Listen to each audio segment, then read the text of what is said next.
நடிகர் டி.ஆர். ராஜேந்தர்ன் உங்களுக்கு பிடிக்கும் அப்படின்னா எந்த ஒரு வீடியோவுக்கு லைக் பண்ணி தருவீங்க?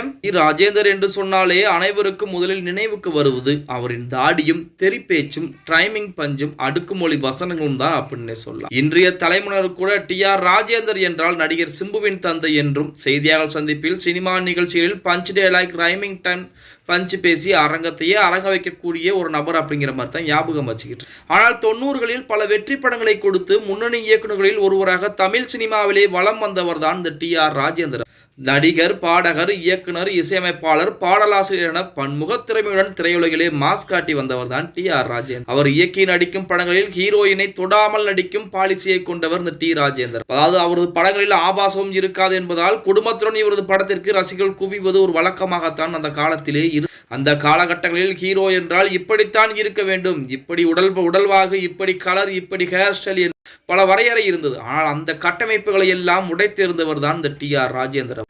ஒருதலை ராகம், என் தங்கை கல்யாணி, தங்கைக்கு ஒரு கீதம், மைதிலி என்னை காதலி, ரயில் பயணங்களில், நெஞ்சில் ஓர் ராகம் போன்ற படங்களை இயக்கி நமது டி. ராஜேந்தர் மிகப்பெரிய வெற்றியை கொடுத்திருக்கிறார். ரஜினியிடம் அவர் கதை சொல்ல சில காரணத்தால் ரஜினி அந்த படத்தில் நடிக்கவில்லையாம். அதனால் டி.ஆர். ராஜேந்தர் ஹீரோவாக நடிக்க முடிவு செய்து டி.ஆர். ராஜேந்தர் முதலில் நடித்த படம் தான் உயிருள்ளவரை உஸ். தாடியுடன் முகம், வித்தியாசமான உடல் மொழி, பஞ்ச் வசனங்கள், ரைமிங் டைலாக்கள் என முற்றிலும் தனித்துவமான நடிப்பை வெளிப்படுத்திய டி.ஆருக்கு ரசிகர்கள் கூட்டம் மிகப்பெரிய அளவிலே குவிந்தது அப்படின்னு கூட. அதாவது தஞ்சை சினி ஆர்ட்ஸ் என்ற பெயரில் தயாரிப்பு நிறுவனத்தை தொடங்கி அதன் முதல் முறையாக டி.ஆர். ராஜேந்தர் தயாரித்து வெளியிட்ட படம் உயிருள்ளவரை உஷா. மேலும் நடிகை நளினி தமிழ் சினிமாவில் அந்த படத்தின் மூலமாகத்தான் அறிமுகமாயிருந்தார் அப்படின்னே கூட சொல்லலாம். மேலும் இந்த படத்திற்கு தானே பாடல் எழுதி இசையமைத்தார் டி.ஆர். ராஜேந்தர். இந்த படத்தில் இடம்பெற்ற பாடல்கள் அனைத்துமே மக்கள் மத்தியில் ஹிட் அடித்த ஒரு பாடலாக தான் இருந்தது அப்படின்னு.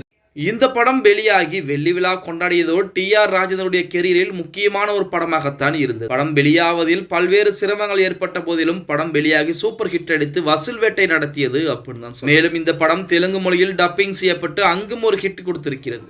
உயிருள்ளவரை உஷா படத்தை இந்தி மற்றும் கன்னட மொழியில் ரீமேக் செஞ்சிருக்காங்க. அந்த மொழிகளிலும் இந்த படம் சூப்பர் ஹிட் அடித்திருக்கிறது. இன்று வரை உயிருள்ள உஷா திரைப்படம் மிகப்பெரிய அளவிலே பேசுபொருளாகத்தான் இருந்து கொண்டு காதலிக்காக முதலில் படத்தை இயக்கியவர் தான் இந்த டி. ராஜேந்தர் அப்படின்னு சொல்லலாம். அந்த திரைப்படம் தான் உயிருள்ளவரை உஷா.